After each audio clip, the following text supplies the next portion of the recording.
Irene Cara, Billy Joel, Kenny Rogers and Dolly Parton dominated the 1983 charts, right when 10 to 1 was released, so I don't think Midnight Oil would have appreciated the company, but the album would bring them a much wider audience. We started to actually get some commercial airplay, which, sounds like, Double J and Triple J had been supporters for years, but it was actually important for a band because we needed to get out into the suburbs. The burbs, as you know, is actually where Australian music begins and ends. You can play to a handful of people, in town. You can play the Hopeton, you can play the Annandale in Sydney, you can play the Crystal Ballroom, as it was in those days in Melbourne. But eventually, you've got to consider the suburbs because that's where the people are. So by getting songs like US Forces and Power and Passion and Short Memory and Read About It out in the burbs, suddenly our audience increased tenfold. It made a huge difference to us, and which was important too because we could start paying some debts. For us punters, the success didn't change the basic setup of an Oils gig, it's just that there were more people there. With the increased interest in the band, they were able to play larger venues, but also tried to maintain their exacting live show standards. Well, we just took the same pub philosophy and applied it to larger and larger venues. When we would not literally beat ourselves up, but we would certainly mentally beat each up backstage if we felt that anything had gone wrong with the show, So it was not just the band, but it was the management and the crew, and everyone was sort of called into a huddle, and we would tear each other apart if we thought we'd played under par. And it was the temper of the times was that we were determined to be this band that was fiercely independent and was going to survive, whereas so many of our heroes, Australian bands, often through no fault of their own, often management decisions or record company errors or bookers or whatever, they'd made some mistakes and they'd folded, well before their time. And the band's live shows reached legendary status. At the time, I remember we had the oxygen cylinders backstage after every show because Pete and I particularly would come back and nearly die every night. We'd wring out our clothes. And one night, I think it was probably in 1980, at the Manly Vale Hotel, which had become a huge gig for us. We sort of moved from the Antler down to the Manly Vale, and I think we set a new record there in that year. In other words, they crammed people, they sort of stacked them 3 high like sardines.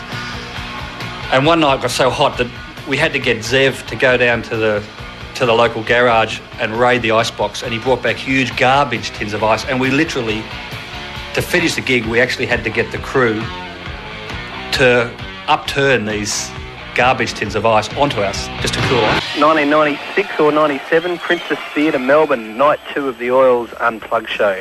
Me and my Oils buddy Brett were lucky enough to get up on stage onto the couch, which was on the side of the stage.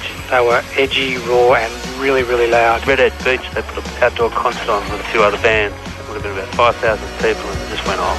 There's people hanging off the cliffs, hanging in them, coming in from the water. It was awesome. The shows would be exhausting, not just for the fans, but also for the band. I think that there've been a couple of nights where we've pretty much lost it and they've stuck the oxygen masks on us and you've just... I don't think I've ever done myself big damage, but I certainly can remember feeling fairly black. Everything's sort of going to black, if you like. The classic curtain fade out, when you come off stage, and then sort of looking up however long later, either a second or 10 seconds or a half a minute or whatever, and find some chubby guy with a St John's ambulance, God bless the St John's ambulance, sort of saying, hey, what day is it? And you're going, oh, geez, I don't know, what year is it? And we carried oxygen with us, for a number of years because of that. I mean, look, it was what we were doing, and I don't think we were necessarily conscious of how hard we were pushing it, When I look back on it now, and in fact, when I look at the footage, I just think, ow, that hurts. And I remember it to some extent. But the music was just driving, and the audiences were there, and you just went with it. If you want to see how hard the band were pushing it in the early 80s, Triple J have just released both the Capitol and the Oils on the Water live concerts for our first Live at the Wireless archive collection. Rob Hurst explained to me where the band's head was at both of those shows. Well, we were a very different band between the two. The Capitol Theatre, we'd just come back from working with Glenn Johns. He'd seen us in Salinas in Sydney and said, you've got to come back to my studio in Sussex. I'd love to produce you, which of course was all the invitation that we needed. Yeah. So in 1981 we went to Sussex and we recorded Place Without a Postcard, which our record company at the time, A&M, or our would-be record company, hated. and asked us to write a few more singles, which we didn't. So our relationship with that record company was short-lived. We brought that album home, and we were sort of then back on CBS, but still very frustrated that we hadn't reached another audience, and we're getting sort of deeper in debt. And that anger comes out if you look at the Capitol shows. You know, the band was playing songs twice as fast as we'd recorded them, and the Goat Island. And by the time we got to Goat Island, we'd done some overseas trips twice to England. We'd worked with Nick Launay on the 10-to-1 album. Our sound had been deconstructed, torn apart, and we'd sort of got to the next step. And then by the time we'd spent 3.5 months in Japan making Red Sails in the Sunset, there was an attitude in the band where, you know, it was just anything goes, just push the musical boundaries. So the Goat Island, when I look at the Goat Island, I see a band that was kind of moved on from Publand onto that. And, you know, the great thing about it also is there's some glorious fuck-ups there as well. If you look at the beginning of Sleep, you know, Pete misses the cue, and, you know, there's other parts where, you know, we just kind of lose the plot in General's talk. But that was a great thing. He was a band that was trying to reproduce what it was doing in the studio, but also had this great looseness. You know, it wasn't Supertramp. We weren't trying to, you know, reproduce the albums. We still had this kind of pub rock ethic where, you know, it's better to play hard and, you know, make a few glorious mistakes than try to just be a carbon copy of the album. When I was 16, I first seen them at the Sydney Entertainment Centre for their 10-to-1 show. It was awesome.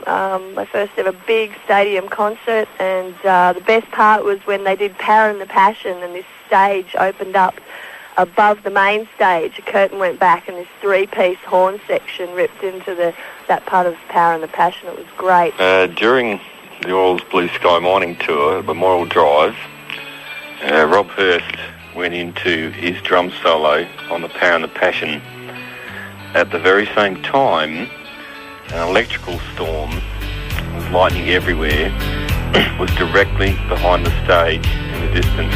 It was absolutely awesome, and it still gives me goosebumps when I think about it. The fans responded to these amazing live shows, and the band found themselves in demand more and more. We toured very, very hard. We did the Back on the Borderline tour, I remember. We'd just come off the Head Injuries tour. Every tour had to be given a name, you know, but the places were the same. Peter Garrett especially found the touring schedule gruelling, least of all because he was the most instantly recognised member of the band. Well, I don't enjoy life on the road all that much personally. I find sort of the late night sort of drinking and smoking and being in some rotten nightclub at 2 o'clock and being in different motel rooms and all that sort of stuff to be extremely dull. But I think because we perform very hard, you know, because we throw everything into our performance, I spend most of my time on the road getting ready for the next show.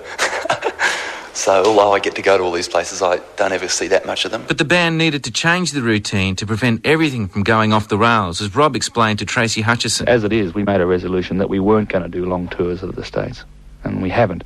We've only ever been over for, you know, a month at a time, and not in the back of a bus, you know, not the way which destroys groups and tears them apart. I think that there needs to be new challenges for groups all along the line.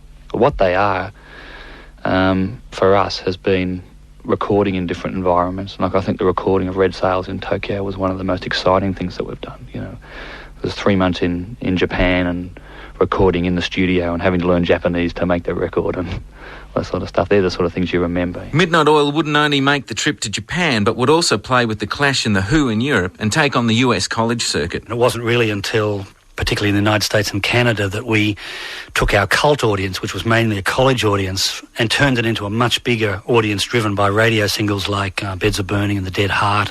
Although by then it was a different animal. We'd been and recorded in Japan, and the pub band had become an experimental pub band. You know, we'd added cheesy keyboards to it, we'd added brass, and we started using more acoustic guitars. It became another animal. By the time we actually had really big audiences overseas, the band was almost onto its third phase. It was this kind of amalgam of pub rock and then experimental music, and then had gone to, you know, desert folk, if